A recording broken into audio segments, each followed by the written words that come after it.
He was young, a thief, bullied and beaten in the streets, but would one day run so fast, Hitler himself was stunned.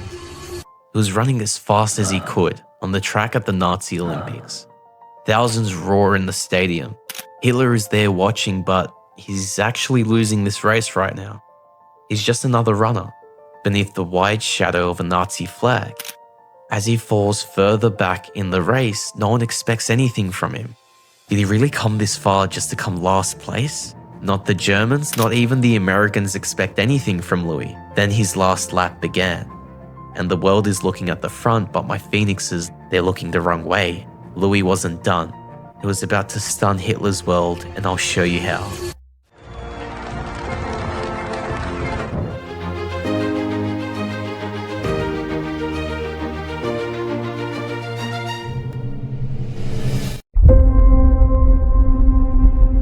We see young Louis running from a police officer. He barely gets away. Then he celebrates his small win by drinking stolen milk from his stash, hiding away from the world. Kids in his neighborhood find him. They beat him up because he's Italian, not one of them. The officer finds him and arrests him. Louis is taken to his mother. His father's angry, pissed off. The author Hillenbrand adds that by the time he was 10, Louis had mastered petty theft. He'd buried loot behind the high school and memorized escape routes like a war tactician. In the film, we see young Louis hiding, dodging policemen, getting belted at home. The book confirms his troublesome childhood with his school suspended him for fighting. His family begged the police not to send him to juvenile hall. No one watching this thief in Torrance could imagine he'd one day shock Hitler at his own Olympics. His school principal decides to pair that suspension of Louis with a permanent ban from participating in sports. Pete was an upstanding brother, liked and respected by everyone. But when Pete heard about the sports ban, he met with the principal. Yes, Louis drew attention the wrong way. But banning him from sports would take away the only chance he had to channel that attention the right way. And like that, Pete reversed the sports ban and gave his word to change his brother. Pete set to work.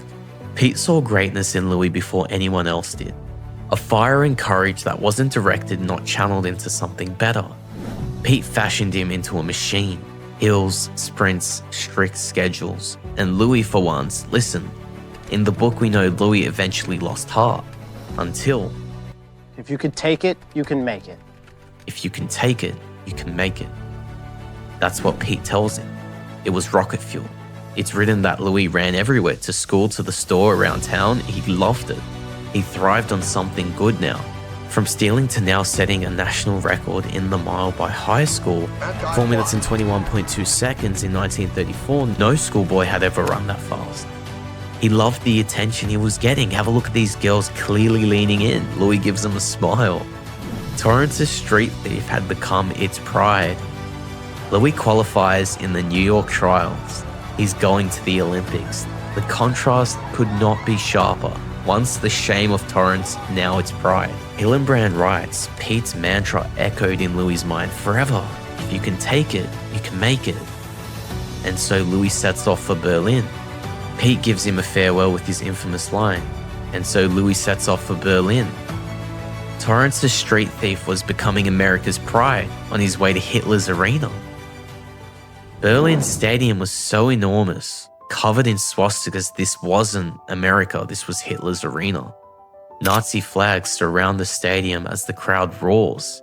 He's now in his arena. Louis entered in the 5,000 meter race, a distance he barely knows. And bang, the race begins. The scene on screen, he struggles to stay in the pack. Unfamiliar with the distance, he fell back, one runner after another. We see how the other runners attack his shins and feet with studs. No one stops them. Louis groans in pain and falls behind, one position behind another. Did his parents tune in? Did he come all the way to Germany just to lose on a grand scale? But then we see it. His kick. This wasn't just going to be a fast lap.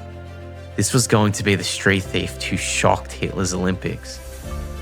His parents take notice from across the globe as the commentators also were taking notice. There's movement in the back, the commentators now scream. Then his parents scream. No one could believe what this kid was now doing. It was spectacular. He zoomed in from the back of the pack to the front lines within a single lap. A Nazi general is listening to Hitler from the podium. From the book, his final lap in Berlin clocked at 56 seconds. Even the winner of the race couldn't believe it. He didn't win, he came 8th. Pete always thought Louis would have been the first to break the 4-minute mile if it wasn't for the war. But Louis' surge in this race was so violent, so brilliant, even Adolf Hitler asked to meet him. The Nazi leader waved towards him from the stand. A general approached and requested Louis to come to Hitler. Zamperini said Hitler tried to shake his hand but briefly touched his fingertips from the height of his stand. He then said, "Ah, you're the boy with the fast finish. But what matters isn't the handshake, it's the change." This was once a kid always in trouble, being arrested and being beat. My point is, this wasn't a police call. This wasn't kids beating on him because he's not a local. This was their son's name. Yes, that's Zamperini overtaking Norway's Roald Hansen. Broadcast around the world. That moment really happened. A moment of pain is worth a lifetime of glory.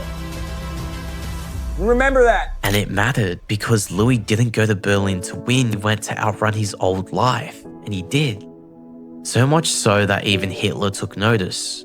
But the journey was far from over. A short time later, the same man he shook hands with would plunge the globe into World War II.